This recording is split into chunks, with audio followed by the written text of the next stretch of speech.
This is the day the Lord has made. Let us rejoice and be glad in it. Good morning. Good morning.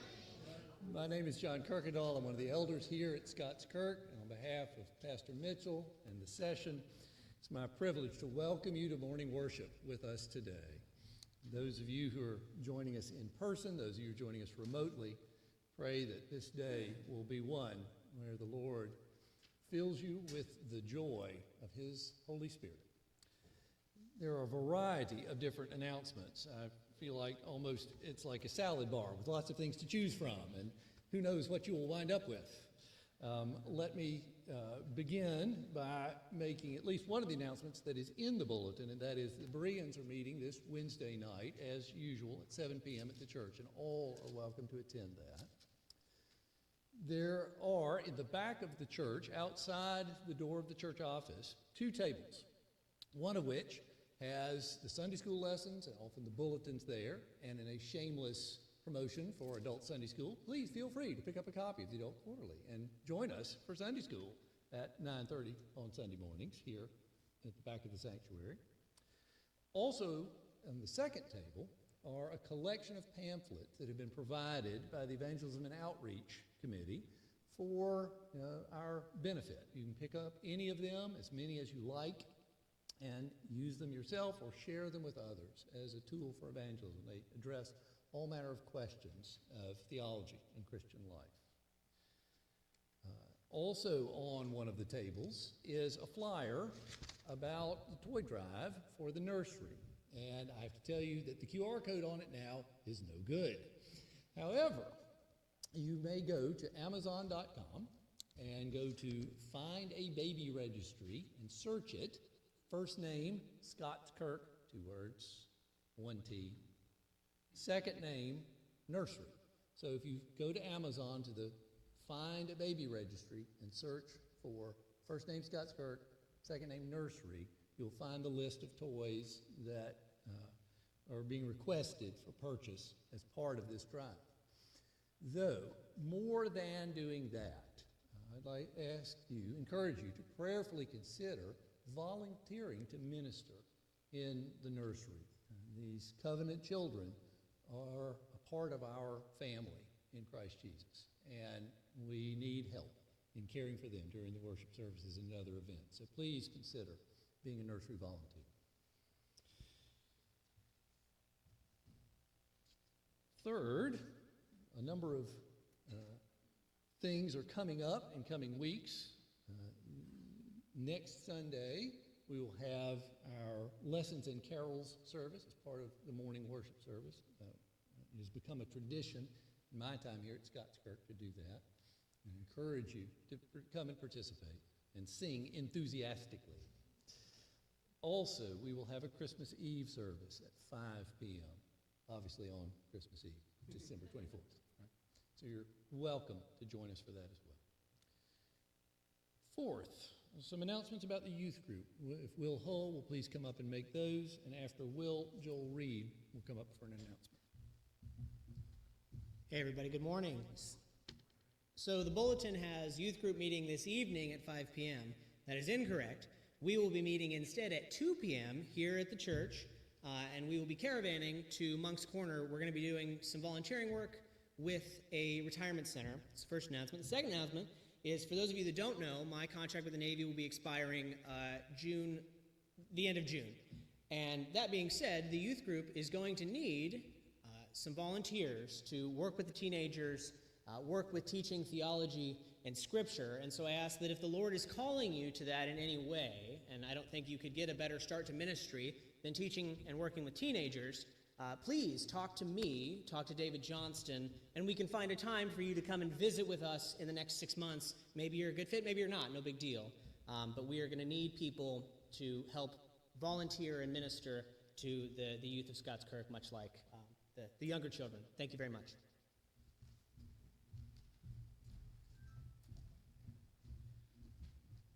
And this is just a reminder that Friday at 5:30 at our house, we will be hosting the Church Family Life Christmas dinner. I think most people have responded as far as whether they're going to be there or not. If you could see Elaine, she's keeping track of that. We're going to be providing spiral ham and a beef roast, and we're asking people to bring a side or dessert, and we'll spend some time fellowshipping. It starts at 5:30. If you can't be there at 5:30, please feel free to be there at 6 or 6:30. I expect we'll be going for a while, but at least we're hoping so, because it's always a great time of fellowship. So our address is 401 Squire Pope Road. We're over in Cane Day.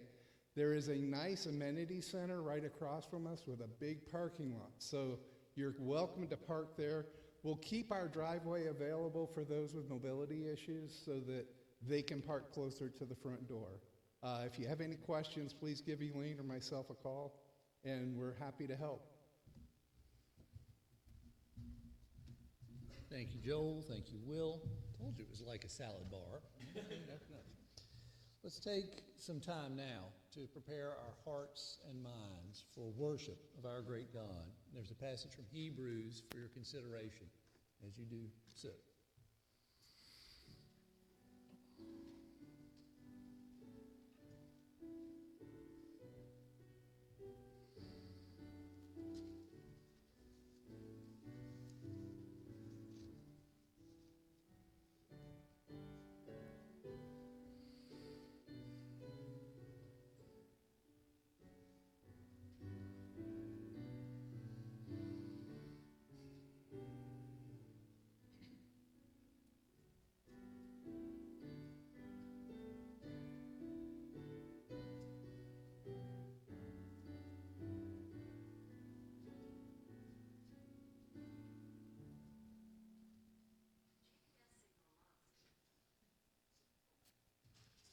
It's okay, I know exactly where I am. Hear the word of the psalmist. Praise the Lord, all nations. Extol him, all peoples. For great is his steadfast love toward us, and the faithfulness of the Lord endures forever. Praise the Lord. Please stand with me now and praise the Lord as we sing in the Trinity hymnal, number 214, Angels We Have Heard on High.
Let us pray together. Our loving Heavenly Father, we praise you and bless you for your goodness to us. That goodness poured out in Christ Jesus. He became incarnate as man to live among us a perfect life and to die faultless upon the cross for our sins. Lord God, we thank you for your mercy to us in him. We thank you for the added mercy of the presence of your Holy Spirit. Father, Son, and Holy Spirit, this day we glorify you and pray that our worship today would be acceptable in your sight. Bless us, Lord, we pray.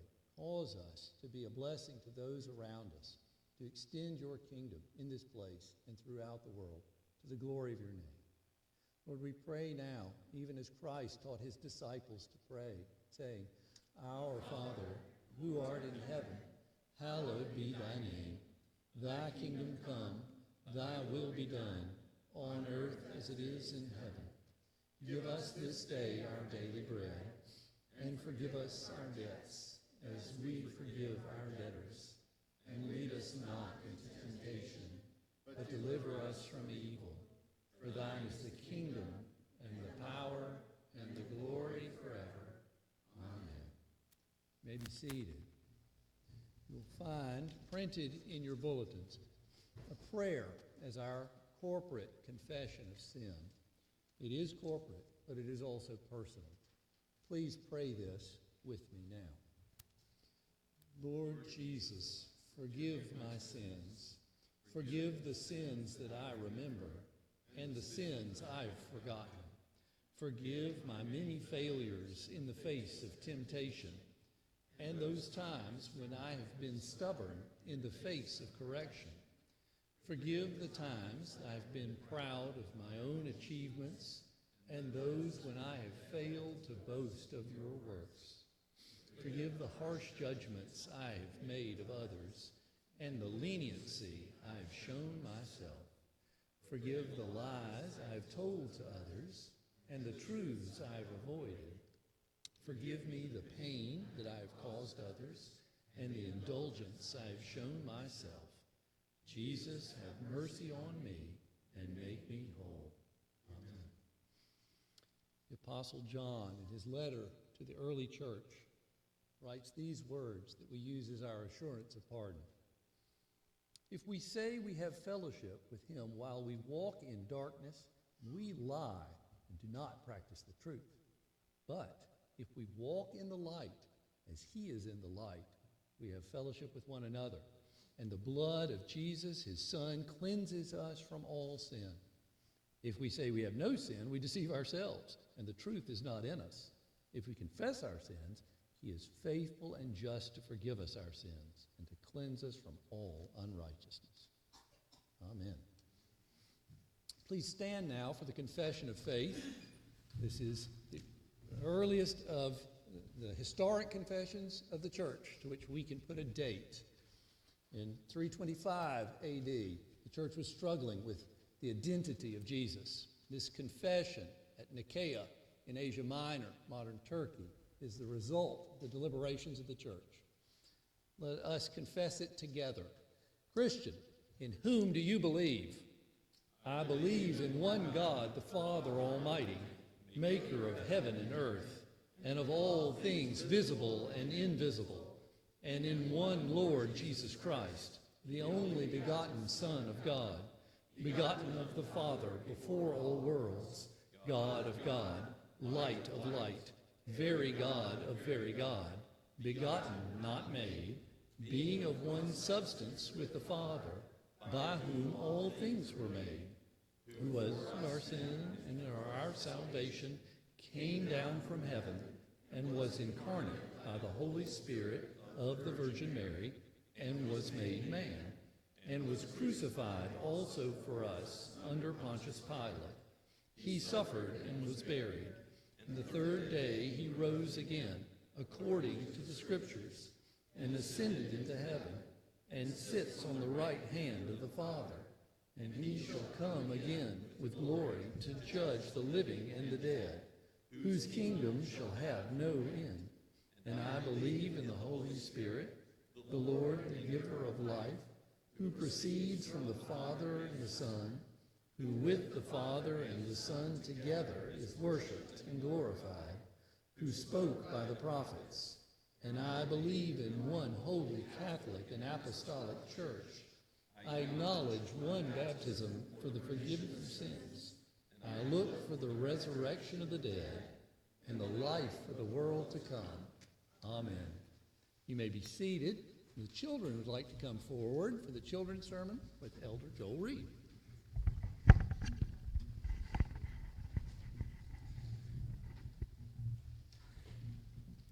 Good morning. So, we've been talking about the law and we've been talking about Christ, right? Today in Sunday school, I heard something that I want to share with you. John asked us, Mr. John, Dr. John, I should say, asked us, what is the law for? To keep everybody on good hope, right? Do you know what he said? He said, have you come in before and looked in the mirror and say, oh my gosh, I was playing and my face is a mess. I am so dirty. Do we use the mirror to clean our face? What do we use? Water? Soap? Washcloth, right? There's things that we use. John said that's the law. The law is like the mirror. It shows us what we need to change. But it's Christ that does the washing. And Christ is the one that allows us to keep that law that he fulfilled perfectly. We don't, but he did. Absolutely. Thank you, Jesus. Dear Heavenly Father, we do thank you. We thank you that you sent your Son to live the perfect life, to be that sacrifice for our sins that we could not pay, and to rise triumphantly. In Jesus' name we pray. Amen.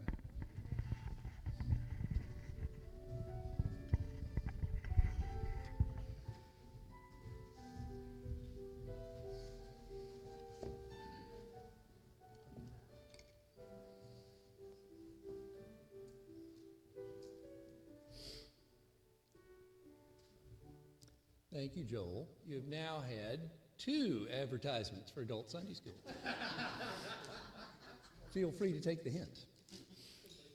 Our scripture reading this morning comes from the prophet Ezekiel. This prophecy comes from a time 600 years before the birth of Christ, more or less, when the kingdom of Judah was feeling the weight of the power of the Babylonian Empire. Between 605 BC and 586 BC, the kingdom of Judah was defeated 3 times by the Babylonians, the last time thoroughly. This is before that last time. Ezekiel was among a group of Judeans who was taken off hostage in one of the earlier captivities after a defeat. And there, in the land of Babylon, he has visions of the God of Israel. This one is recorded for us to give hope to Israel and to give hope to us. Hear the word of the Lord from Ezekiel chapter 36, verses 16 to 38. The word of the Lord came to me, Son of man, when the house of Israel lived in their own land, they defiled it by their ways and their deeds. Their ways before me were like the uncleanness of a woman in her menstrual impurity. So I poured out my wrath upon them for the blood that they had shed in the land, for the idols with which they had defiled it. I scattered them among the nations, and they were dispersed through the countries. In accordance with their ways and their deeds, I judged them. But when they came to the nations, wherever they came, they profaned my holy name, in that people said of them, these are the people of the Lord, and yet they go out of his land. But I had concern for my holy name, which the house of Israel had profaned among the nations to which they came. Therefore, say to the house of Israel, thus says the Lord God, it is not for your sake, O house of Israel, that I'm about to act, but for the sake of my holy name, which you have profaned among the nations to which you came. And I will vindicate the holiness of my great name, which has been profaned among the nations, and which you have profaned among them. And the nations will know that I am the Lord, declares the Lord God, when through you I vindicate my holiness before their eyes. I will take you from the nations and gather you from all the countries and bring you into your own land. I will sprinkle clean water on you, and you shall be clean from all your uncleanness, and from all your idols I will cleanse you. And I will give you a new heart, and a new spirit I will put within you. And I will remove the heart of stone from your flesh, and give you a heart of flesh. And I will put my spirit within you, and cause you to walk in my statutes, and be careful to obey my rules. You shall dwell in the land that I gave to your fathers, and you shall be my people, and I will be your God. And I will deliver you from all your uncleanliness, and I will summon the grain and make it abundant, and lay no famine upon you. I will make the fruit of the trees and the increase of the field abundant, that you may never again suffer the disgrace of famine among the nations. Then you will remember your evil ways and your deeds that were not good, and you will loathe yourselves for your iniquities and your abominations. It is not for your sake that I will act, declares the Lord God. Let that be known to you. Be ashamed and confounded for your ways, O house of Israel. Thus says the Lord God, on the day that I cleanse you from all your iniquities, I will cause the cities to be inhabited, and the waste places shall be rebuilt, and the land that was desolate shall be tilled, instead of being the desolation that it was in the sight of all who pass by. And they will say, this land that was desolate has become like the Garden of Eden, and the waste and desolate and ruined cities are now fortified and inhabited. Then the nations that are left all around you shall know that I am the Lord. I have rebuilt the ruined places and replanted that which was once desolate. I am the Lord. I have spoken, and I will do it. Thus says the Lord God, this also I will let the house of Israel ask me to do for them, to increase their people like a flock. Like the flock for sacrifices, like the flock at Jerusalem during her appointed feast, so shall the waste cities be filled with flocks of people. Then they will know that I am the Lord. This is the word of the Lord. Thanks be to God.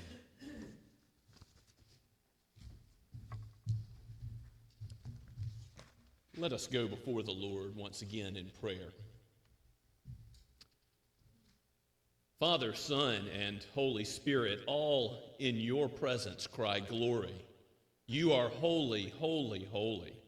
You are the one who was and is to come. You are the great I am.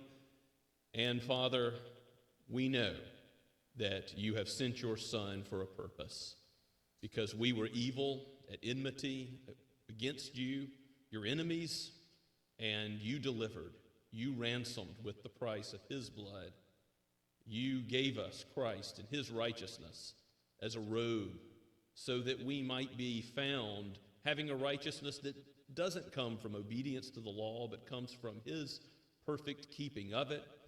And, O Holy Spirit, you have come, even as Christ has ascended and reigns from on high. You inhabit the praises of your people. You are present. You regenerate hearts. You sanctify in the truth. O Lord, do so today. We pray that you would make yourself known as the Lord, for you alone are God. There is no other like you. You alone are all glorious. You alone have existence. There are no other gods. And so, Father, we pray that you would make yourself known through your word here in this place, that you would convict of sin and lead in all paths of righteousness by it, that we would be taught by your Spirit. And Lord, use your word to affect not only those who hear in this place, but throughout the world. We pray that you would bring revival and reformation by your word through your church, ultimately pointing to Christ and what he has done in the gospel. Lord, bless this nation. We pray, knowing that you are the King of kings and the sovereign of sovereigns. We do pray for those rulers that you have put in power for a little while. You raise up kingdoms and you bring them down. You raise up leaders and you take them out of office. But we pray for the president now and the president-elect. We pray for the Supreme Court, for the House, for the Senate. We pray, Father, that you would bless those leaders in this land and local leaders as well, for our governor, for those officials in Somerville and the Tri-County area. We ask for your wisdom from on high, that they would seek your face and seek obedience to your word and the truth about creation and this world you have made as it's reflected in your moral law, so that things will go well for your people chiefly, and for all people, for all humanity. Father, we do pray that you would bless with justice those who are not receiving it now. We think of the unborn, Lord, the world over, and the great evil of abortion. Lord, we long to see a day when it is as unknown, as foreign to the culture as chattel slavery. We pray that you would bring this about, and we thank you for how you have already changed many hearts. Father, we continue to lift this request up with thanksgiving, knowing that you are good.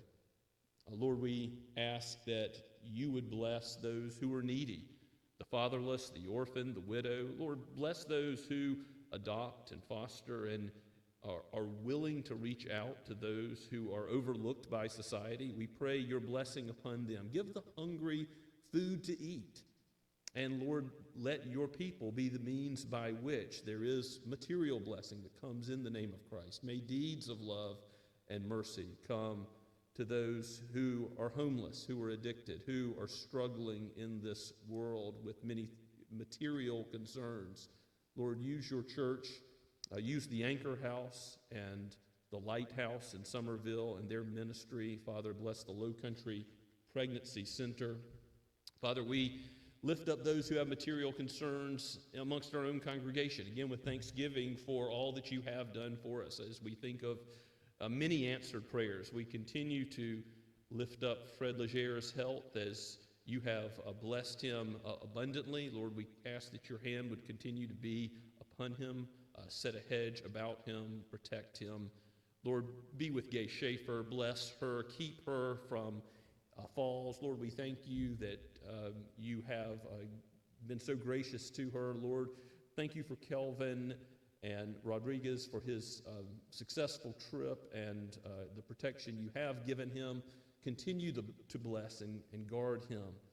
Lord, we thank you for how you have blessed Jeremy Canaan with many ministry opportunities, and we continue to pray for the difficult situations in which he ministers as a chaplain.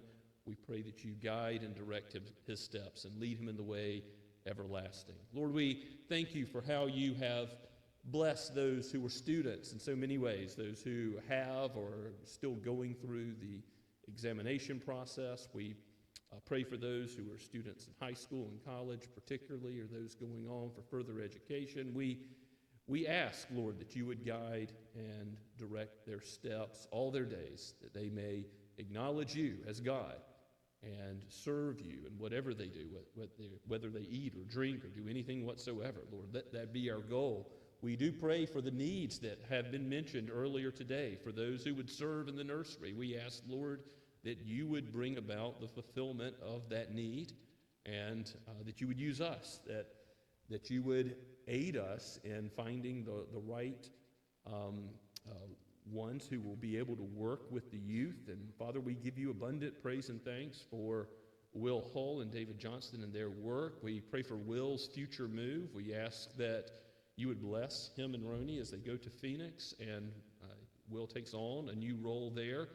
Lord, prepare a church for them even now. We pray that you would bless them in their remaining time with us here at Scots Kirk. We ask, Father, that you would be gracious to the marriages in this church. As we have lifted up husbands and wives many times before, we have seen your hand upon the marriages of this church. We give you praise and thanksgiving for your work. Lord, we continue to lift these up, knowing that the evil one seeks to afflict, seeks to harm. Father, shield us from our own sinful desires, the flesh, the world, and its temptations, and the evil one. And bless those who you have given the gracious gift of children. Bless them with wisdom from on high to raise these little ones in the nurture and admonition of you, for as it was already said in the children's sermon, thanks be to you, O Lord Jesus, for how you have delivered us from death, from sin, its penalty and its power, by the finished work on the cross. Thank you so much that you have sent your Spirit. O Holy Spirit, guide and direct us. Sanctify us in the truth. Your word is truth. Do not allow us to leave as we have entered today, but conform us more and more to the incarnate and risen Savior. For it is in his name we pray. Amen. Let us stand and sing Christ's praise once again from Trinity Hymnal number 200. It came upon a midnight clear.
Let's pray together.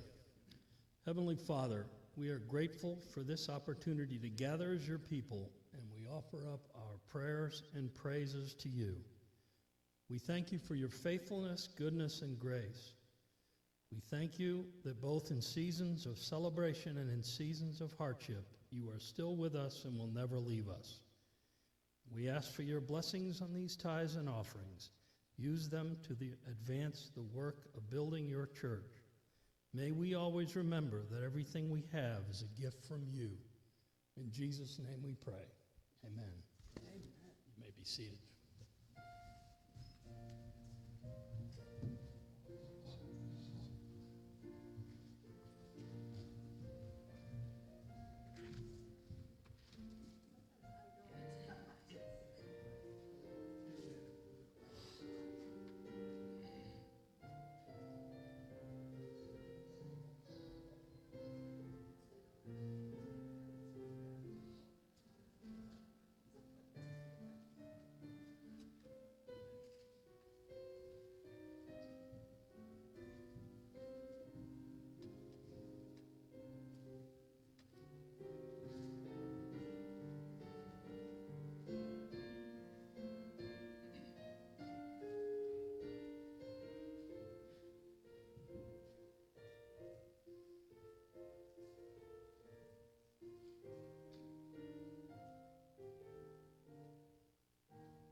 Please open your Bibles with me to Romans chapter 8.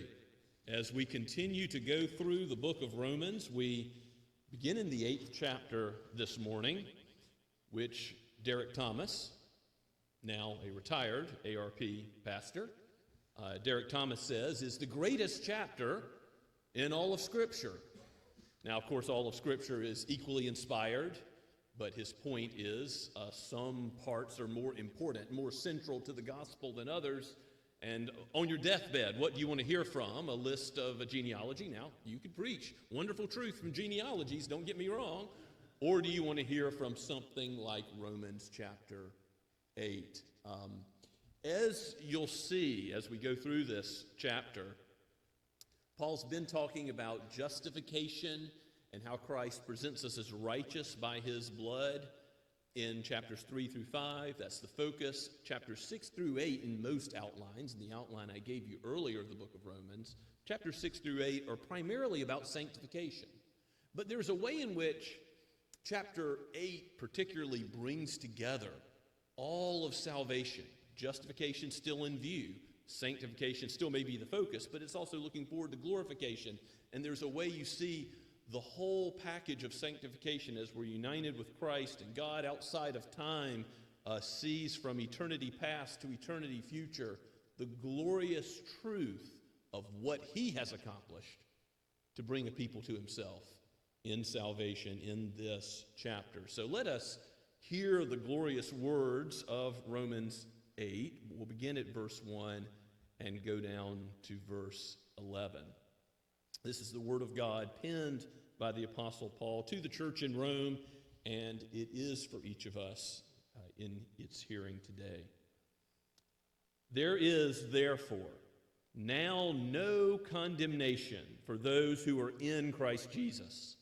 For the law of the Spirit of life has set you free in Christ Jesus from the law of sin and death.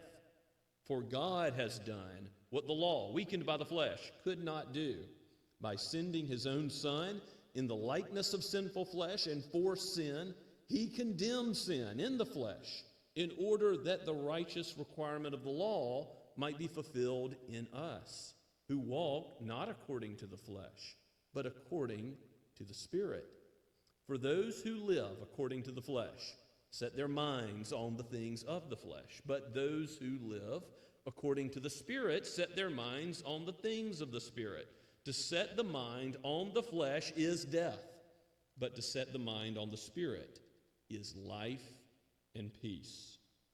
For the mind that is set on the flesh is hostile to God, for it does not submit to God's law. Indeed, it cannot. Those who are in the flesh cannot please God. You, however, are not in the flesh, but in the Spirit, if in fact the Spirit of God dwells in you. Anyone who does not have the Spirit of Christ does not belong to him. But if Christ is in you, although the body is dead because of sin, the Spirit is life because of righteousness.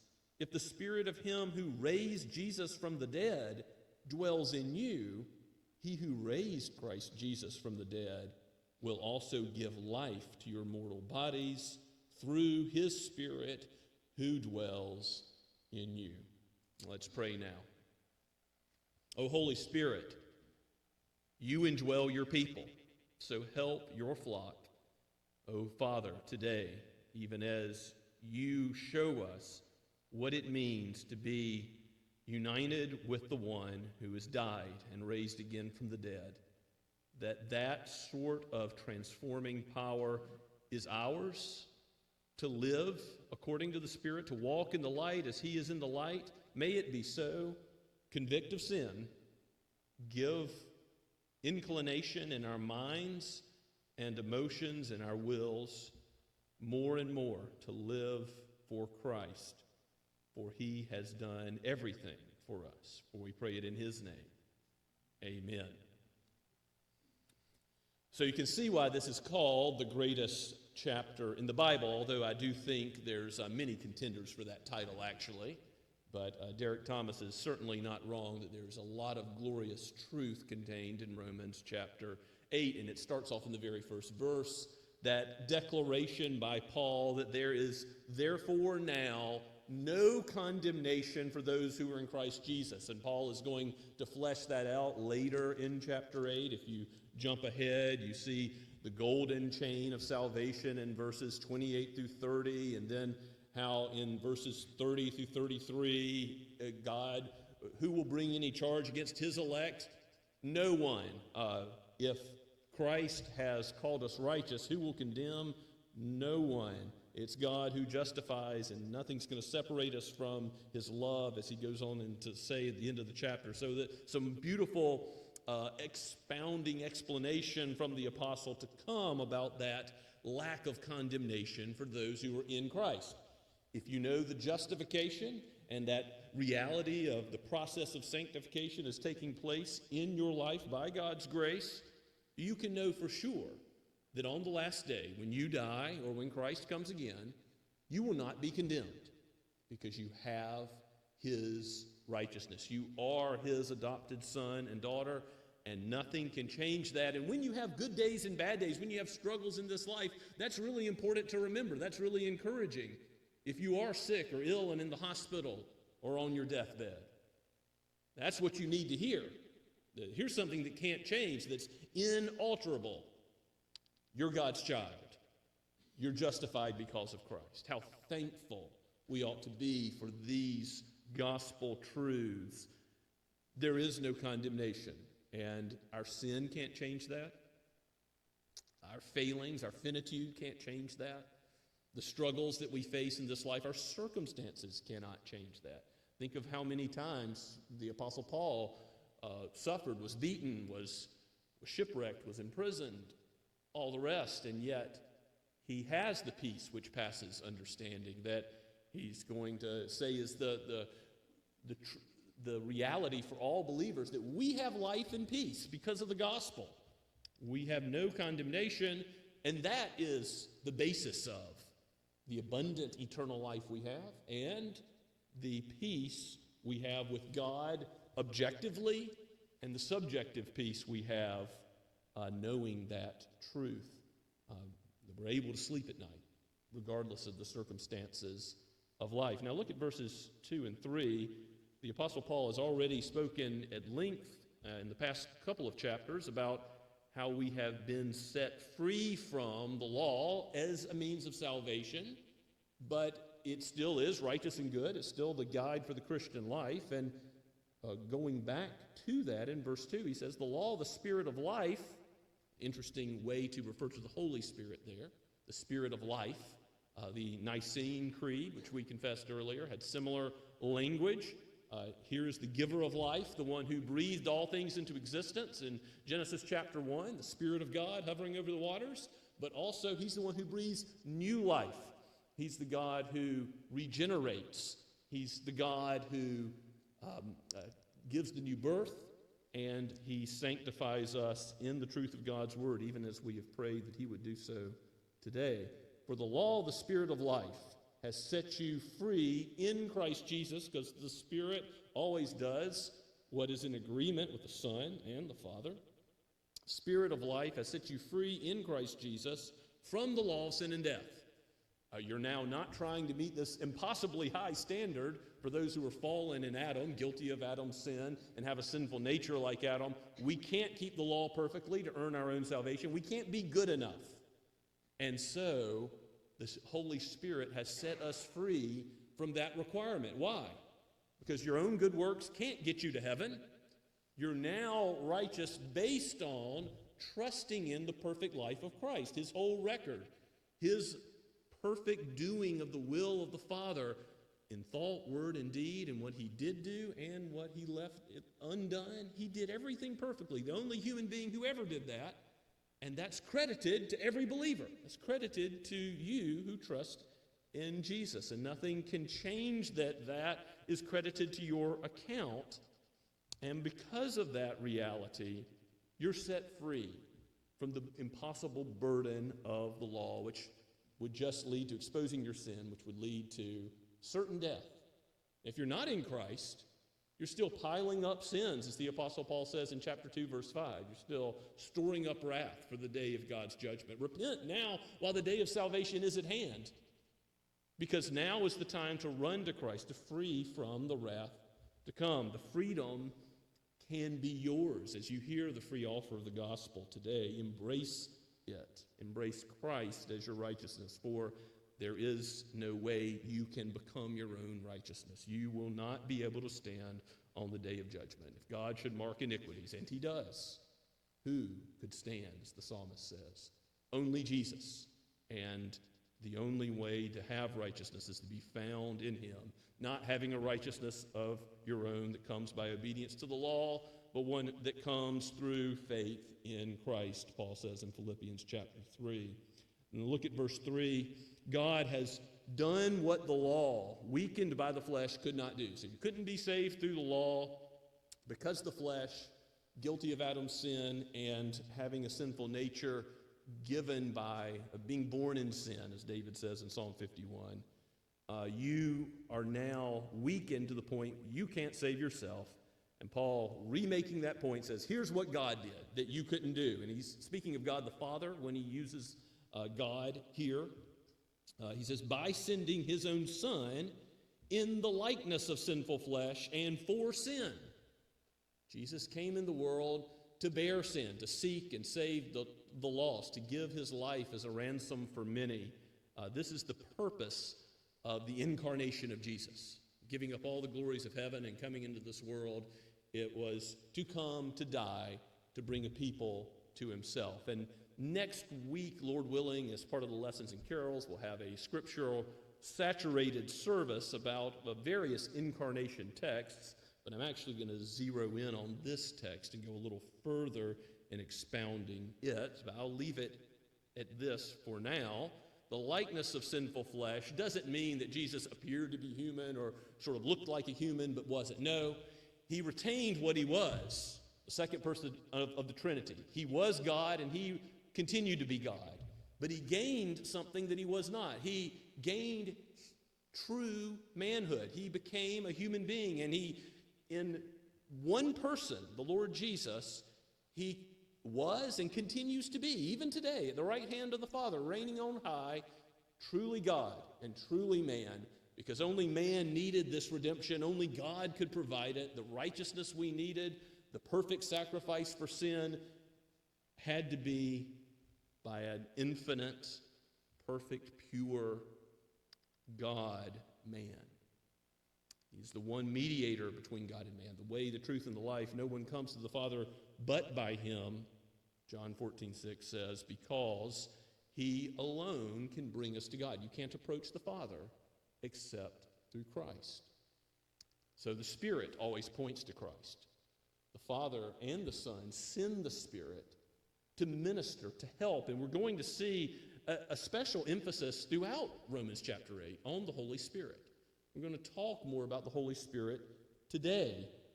But the Holy Spirit is always pointing to the Son, always pointing to the gospel, always pointing to the finished work of Christ. He came for sin to be defeated. He came to condemn sin in the flesh in order that the righteous requirement of the law might be fulfilled in us. So he's come to condemn sin not only for our justification, to make sure that sin isn't counted against us, but he's also come to condemn the penalty and the power of sin. So the power of sin in our lives, and that's really the sanctification focus of verse 4, in order that the righteous requirement of the law really might be more and more in each of God's people fulfilled in you. Because the law is holy and righteous and good.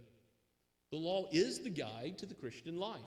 And so you've been saved by grace, nothing to boast about there, but you've been saved unto good works in order to do those works that God has prepared in advance that you do. Ephesians chapter 2, verses 8 through 10 explains this, that the good works that we do in conformity with God's character and law, they're no credit towards heaven. They're no merit of our own. As we looked at in Sunday school in the book of Galatians this morning, it's not like you get in by grace, but then you continue by good works. No. Your good works are still all of God's gift to you. But they are part of the whole package of salvation that he does give you a desire to love and serve him. And you do with your own actions, your own will, that he changes more and more. You do his law. And yes, you fail, you stumble, and you fall. And he continues those inalterable truths. You're justified. You're his son. You're his daughter. And even when you displease him in some way by failing to keep his law, you're his. And then he continues to change you more and more in this life until at last you will be glorified. And Paul is looking towards that future glory in our text today. You see, he says, Jesus came in order that, he's already spoken of justification, but now he's saying in order that you would be sanctified in the truth, the righteous requirement of the law would be fulfilled in us, because we're going to be walking in the light as Jesus is in the light. 1 John chapter 1, as was in our assurance of pardon this morning. We will more and more walk not according to fleshly desires, but by the leading of the Holy Spirit. We have been changed. We have a new master. We're not under our own sin, idolatrous impulses. No, we're under the Holy Spirit to be ruled by him, under the lordship of Christ. He is our master. We live for God. And so we walk according to the Spirit. That's Paul's point. And verses 5 through 8 expound that point further. It says, for those who live according to the flesh set their minds on the things of the flesh. Those who live according to the Spirit set their minds on the things of the Spirit. Well, that's just true. If you're not yet in Christ, you don't think about glorifying God. You think about aiding yourself, serving whatever purpose you think you have in this life, whatever created God or non-existent God you serve, your own selfish ends, and your focus is not on God, but it is on the flesh, perhaps worldly pleasures, your own power, desire. It's not on the things of the Spirit. It's not on the Word of God. It's not on the commands of God. It's not on giving thanks to God for what he has done in Christ. And Paul says in verse 6, to set the mind on the flesh is death. Where does sin lead? The wages of sin is death. The guests of Lady Folly are down in the pit of Sheol, the grave. Proverbs 9. Set the mind on the flesh is death. That's where sin leads. Don't toy with it. It will always take you there. But to set the mind on the Spirit is life and peace. These two words are glorious expressions of the benefits of the gospel for believers. And by life, you have that life where the Spirit indwells you now as a believer. So that's abundant life in John's vocabulary. That's why you have a foretaste of heaven now as you hear from God's word, as you commune with God's people, as you know the life of God in you by the indwelling Holy Spirit, and you're being taught by him. You have a down payment on everlasting life now. But ultimately, this is eternal life, and you have peace. Again, objective peace with God. Romans 5 talks about this. And also, you have that peace which passes all understanding, the peace that lets you rest easy at night, knowing that, yes, you could die in your sleep, but you're the Lord's. You belong to him, and nothing can change that reality. So life and peace, joy in the Lord. The kingdom of God is not eating and drinking. It's not creative stuff that the world says life is all about. It's not what moth and rust will destroy, seeking after what shall we eat, what shall we drink, what shall we wear. God knows you need these things, but seek first Christ, the King of the kingdom, and his kingdom, and all these things will be provided for you. God will provide something much better. The kingdom of God is not eating and drinking, but it's life and joy and peace in the Holy Spirit. Life and peace are the believers. And Paul makes it abundantly clear that if you're not in Christ, this is not for you. You know, there's no condemnation for those who are in Christ Jesus, verse 1 says. That's not universalism. There will be wrath for those who are not in Christ Jesus. Again, the plea to turn and trust in him today is before you. Because if you're not in Christ Jesus, You cannot please God. And Paul says it in the next couple of verses in a couple of different ways. For the mind that is set on the flesh is hostile to God, at enmity with God. Ever since the fall, that's how it's been, since Genesis chapter 3, verse 15. War of man with God. That's why we need peace. For the mind that is set on the flesh is hostile to God. It does not submit to God's law.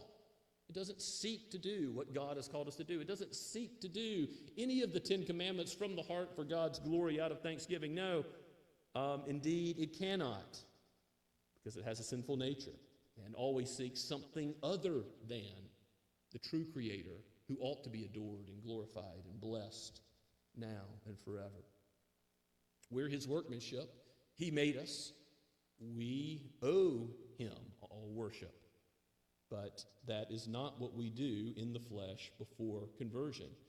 We don't submit to God's law. Indeed, we cannot submit at all to God's law. Those who are in the flesh cannot please God, even if they help little old ladies cross the street, do good works on a human level. Again, there's a range of what fallen humanity can do. We're not all as bad as we can be. We're not all evil incarnate like the devil doing evil all the time. But even in fallen humanity's best works, they're never done from right motives for the glory of God. They're never done in a way that pleases God. So that's why those who are the Pharisees, Jesus has the harshest words of condemnation for them. They're doing good works. They're knowledgeable of God's law. There's a lot that seems on the surface to be good, but they're hypocrites, and their motives are impure. They think that they're going to earn righteousness before God, and that's not the case. So Paul wants you to take inventory today. The Lord who wrote this and inspired Paul to write it by the Holy Spirit calls you to say, are you, with your time and energy and your treasure, is your mind set upon the things of the flesh? I mean, look at your bank account. Look at your links and your history on the internet. Look at what occupies your mind and your thoughts in your free time. What is your mind set upon? And again, Christians are going to struggle with fleshly lusts. But are you evidencing a mind that is changed by the Holy Spirit? Because if you are, then what is your mind set upon? God's Word, God's people, God's worship, God's fellowship. And again, be encouraged because you're here now. Your mind is set upon these things now, I trust, as the Lord's Word is being preached. Continue to set your mind upon these things. Nothing's going to alter your standing if you're in Christ, if you're trusting in Him. Nothing is going to alter your standing. This is not about obedience in order to receive God's favor. No. People of God, you have God's favor if you trusted in Christ. You have assurance of His pardon. We don't just use that language. If you believe the gospel, it's yours. And since it's yours, Christ came to completely crush sin, its penalty and its power. May that be true in you. Out of thanksgiving, live for the one who's delivered you like the Israelites out of Egypt. Now, hear from on high. Here is the word of the Lord. Here is the moral law, the requirements that God sets forth in Scripture to love Him, to love your neighbor, and do what God has said. If you love me, keep my commandments. That's not a guilt trip. That's the love of the believer for the Lord who has bought them with such a precious price. Continue to set your mind, believers, with joy, with thanksgiving, on the things of the Lord, for it is for your good. It is for your blessing in that life and peace that God has called you to. Now, a little more about the work of the Holy Spirit in verses 9 through 11. There's much that could be said here. Let's read the text again. You, however, are not in the flesh, but in the Spirit, if in fact the Spirit of God dwells in you. So, since you're able to please God, you are changed by the Holy Spirit, Paul says to the church, presuming that most of his hearers are in that situation. Obviously, he's addressing those who have not yet believed as well. But he says, if you're in the Spirit, you have the Holy Spirit of God in you. And he's called the Holy Spirit the Spirit of life. Now he calls him the Spirit of God. and look at the rest of the verse. Anyone who does not have the Spirit of Christ does not belong to him. What does the Holy Spirit do? Always point to Christ in his work. So he can be called the Spirit of Christ. That's not referring to Christ's soul, because technically Christ is the God-man, fully human, fully divine. He does have, as a human being, both a soul/spirit and a body, but that's not what's being referred to. It's referring to the Holy Spirit in terms of he is the Spirit of the Lord Jesus Christ, because Father and Son and Spirit from all time, eternity past, and into eternity future always agree on everything. And they agreed in eternity to covenant so that the Son would come and die and be resurrected and purchase a people for himself, and that the Spirit would regenerate and sanctify. And there are these certain differences within the Trinity, although whenever one person of the Godhead is acting, it's always in agreement with the other two. The Spirit of Christ belongs to the people who are united with Christ. You see how that makes sense? You're united with Christ, you have union with Christ, so you have union with the Holy Spirit.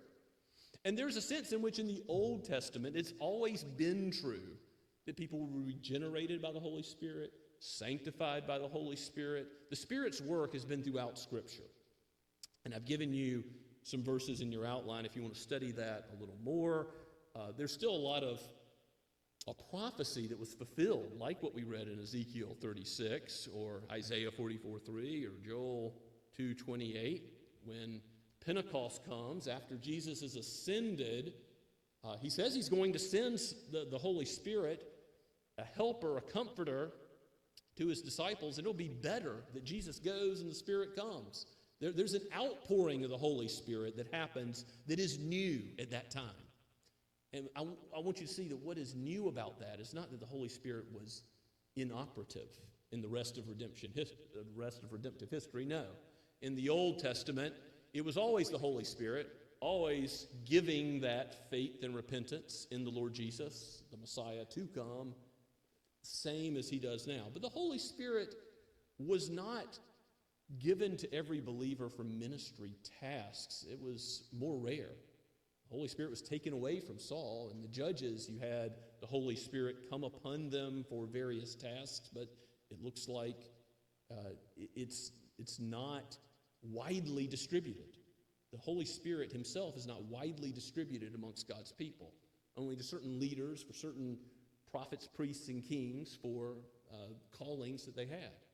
Well, in the new covenant, what happens? The Holy Spirit comes and is poured out upon every nation, tongue, and tribe. Well, that's what the book of Acts is about, not only in Acts chapter 2, but as the gospel keeps going forward, in Acts chapters 8, 10, 19, the disciples of John the Baptist, other Gentile groups receive the Holy Spirit and miraculous gifts that come along with that as confirmation that the Holy Spirit really has come to these people groups. The Holy Spirit comes and gives ministry gifts to all believers. We've been talking about the use of spiritual gifts, both informally in your lives, in your neighborhoods, and workplaces, and on ministry teams in the church. But that's because we really believe all believers have ministry gifts. Ephesians chapter 4. Romans chapter 12. We'll get there, Lord willing. 1 Corinthians chapter 12. Those are the three places in Scripture that talk about the gifts of the Spirit. They're given on high. Christ has secured them for us because Father, Son, and Spirit always agree. And the Holy Spirit has now, in the new covenant, given such help and aid to his people that every person has spiritual gifts. I want you to read these chapters. Think about these chapters and how God would call you to use gifts that you have, because you should be thinking about this as a believer. Okay, what has the Holy Spirit given me to do that is my privilege in the new covenant? And the gifts, the lists are different in each of the three places, Ephesians 4, Romans 12, 1 Corinthians 12. But they can be roughly divided into teaching gifts and serving gifts. And the fact that the lists are different implies that there's a lot of gifts, and the Apostle Paul is naming some of them, but not an exhaustive list of all of them. The ministry gifts are particular to believers. They're not just natural talents or things that an unbeliever could do. They're things that only a believer, given the gifts of the Holy Spirit, can do. So the Spirit of Christ that dwells in you, Paul wants you to see, is a great privilege. Your body is the temple of the Holy Spirit, he writes elsewhere. A wondrous truth. Anyone who does not have the Spirit of Christ does not belong to him, verse 9. But if Christ is in you, although the body is dead because of sin, you're going to die. God said that to Adam when he sinned. Mortal death is coming. That's true for all of us unless Christ comes again. But the Spirit is life because of righteousness. Christ's righteousness gives us justification and also sanctification. The Spirit is working personal righteousness in you more and more because he set your mind on the things of the Lord.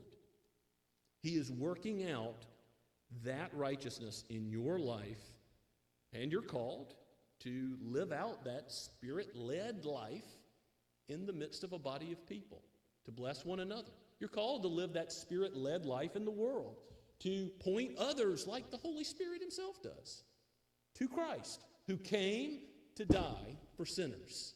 Christ came being born of miraculous conception by the Holy Spirit. Again, we confess that in the Nicene Creed. He was born of the Virgin Mary. He was a true human, but he didn't receive that original corruption from Adam. He was born of the Spirit overshadowing the Virgin Mary. You can read about that in Matthew 1:20 and Luke chapter 1, verses 34 and 35. Christ's ministry is all characterized by a Spirit-filled ministry. He fulfills the scroll of Isaiah as he stands up to read it in the synagogue. To know Christ is to know the Holy Spirit.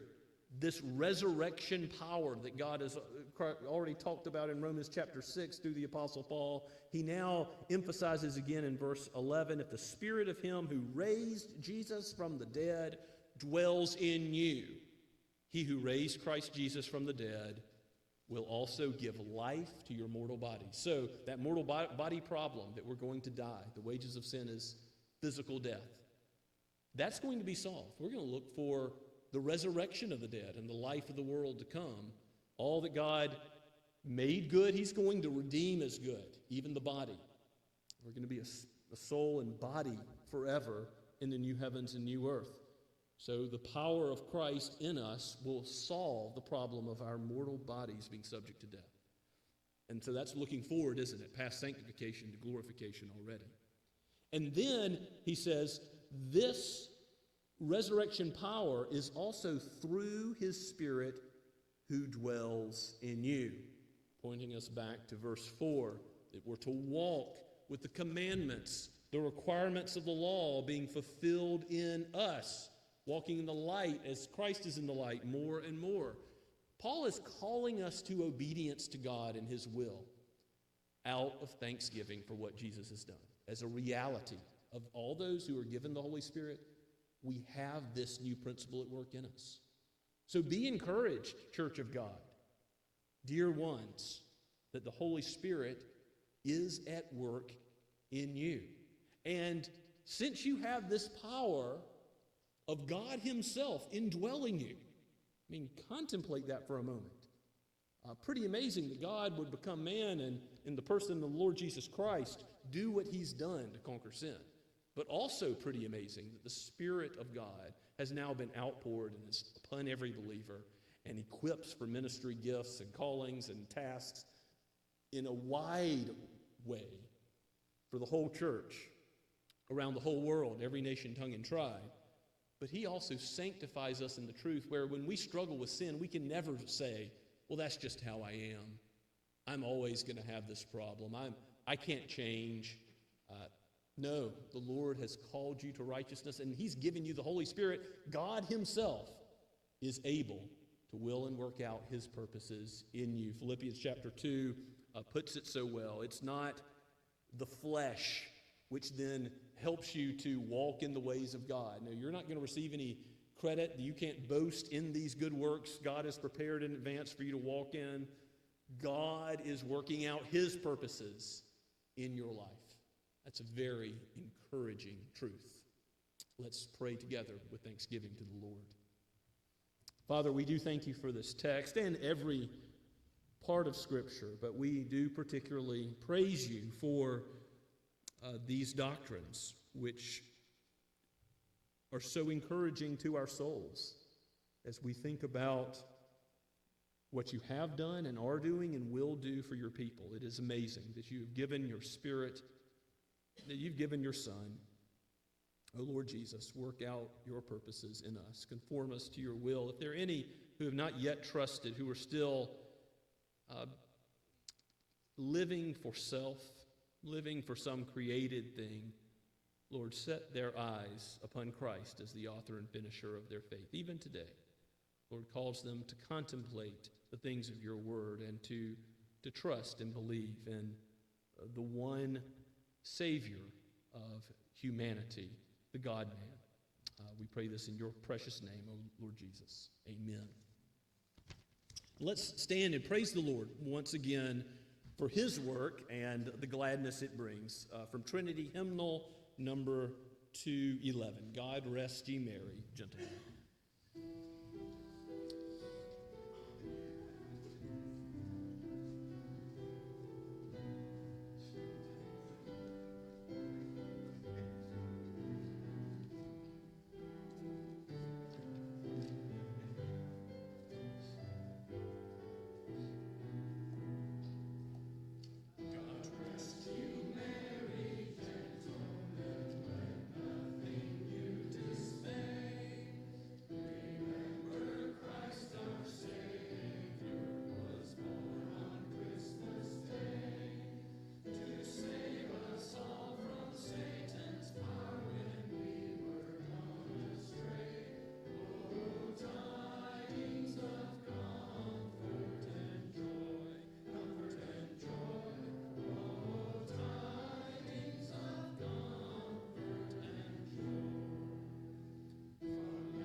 Go now in the comfort and joy of the gospel. The Lord bless you and keep you. The Lord make his face to shine upon you and be gracious to you. The Lord lift up his countenance upon you and give you his peace now and forever. Amen and amen.